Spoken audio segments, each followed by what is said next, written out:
operating across the world. I'm going to call now on Albert O'Sullivan Greene of Shellfish de la Mer.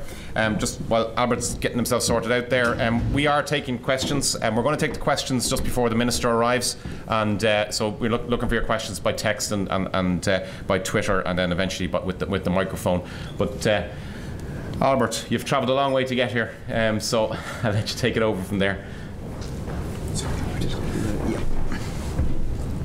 I should just also add that John Ryan is with us, and he's agreed to go in later in the afternoon. So John will join us towards the end just to bring everything together. So if you're interested in how and who is getting certified around the world and around Europe, please wait to listen to John on that topic. So Albert, over to you. Thanks, Conor. My name's Albert O'Sullivan Greene. I'm from Shellfish de la Mer. And I've been asked today just to give you a bit of an insight into what we're doing as part of the Origin Green programme with BIM through the Green Business programme, and just to see some of the issues around sustainability that we're trying to address within the seafood industry. Just to give you an idea of who we are, I suppose we're a crab processing company. It was founded 27 years ago by my father and my uncle. They were two fishermen, and they just started bringing the crab ashore and processing it, starting from a kitchen sink, and throughout the years then it's grown year by year to where we are today. So we have a turnover of about 14 million and somewhere between 120 and 170 employees depending on the season. So we're probably not in the same league as the two earlier speakers, but in Castletownbere there's a population of about 800 people, so it's quite important to our local economy. We supply a lot into export, primarily export. We also have a retail division within Ireland, and we also supply a lot of hotels and restaurants around the country. I suppose as a company that's our core competency is in crab, and it's based on a wild fishery, so sustainability has always been at the forefront of our ethos, because if it wasn't, well, we wouldn't have a business to continue in. We've been fishing the same grounds for the last 27 years, and we're quite confident that through sustainable fishing methods and practices and management, that we'll be fishing the same grounds for the next 27 years as well. So here's a slide that I stole from BIM. It kind of gives a lot of the root causes, the reason and the key driver behind all the sustainability issue, in that the population is growing to 8 billion by 2025. Like it's 500,000 people every 2.5 days, which is a phenomenal statistic. And the big question is, what's going to feed all these people, and how are we going to do it? And effectively, we have to feed everyone with the same resources that we currently have. Like, we're not producing any more water, like we're not making more oil, so we have to do more with what we currently have. So I suppose, what's a small company in Castletownbere, what effect are we going to have on the world's resource shortage? Well, not much, to be honest. But we would like to think that we'd like to play our part. And we think it's important that everyone does play our part. And we also think that from us, if we're inefficient in the way we produce our products, then that's not very good for us, because all we're doing is charging the consumers for our inefficiencies.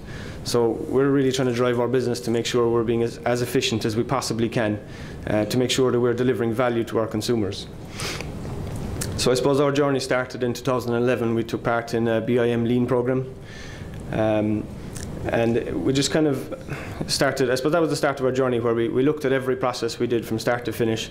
And I suppose we had kind of maybe a bit of a mindset of, well, this is what we've always done, so this is what we're going to do. But through the Lean program, we kind of threw the book out on that, and we started challenging every single step of our process from start to finish, and really kicking the tires in it and seeing, is there a better way to do this, or can this be done more efficiently?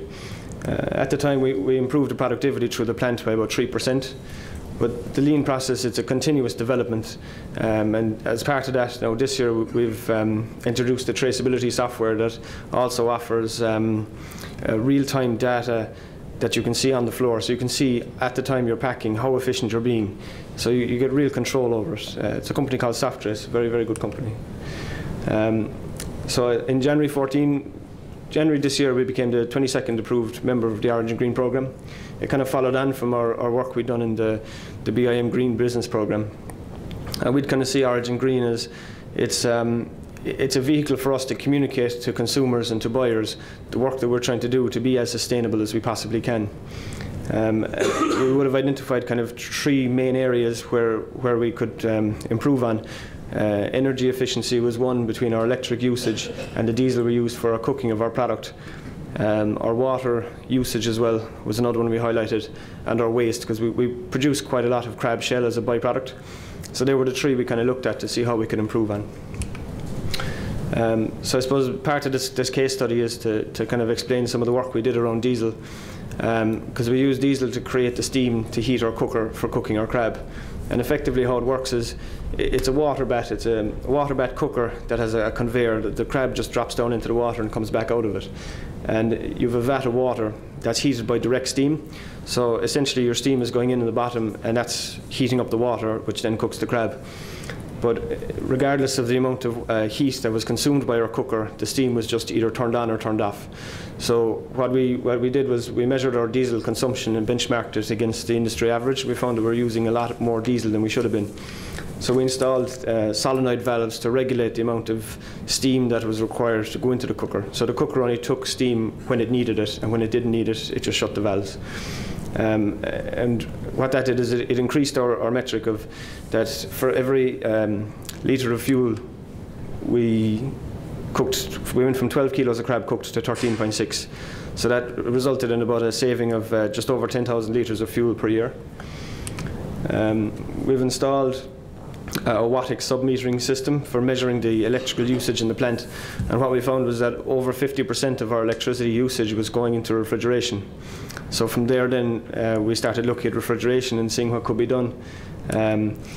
I suppose we asked our refrigeration guys to come in and see how can we be more efficient, and we showed him the Wattic system. And when he saw it, he actually got genuinely excited, because I suppose from his point of view, he's constantly going to companies saying, look, throw out your old equipment, get newer, more efficient equipment, and I'll save you on your energy efficiencies.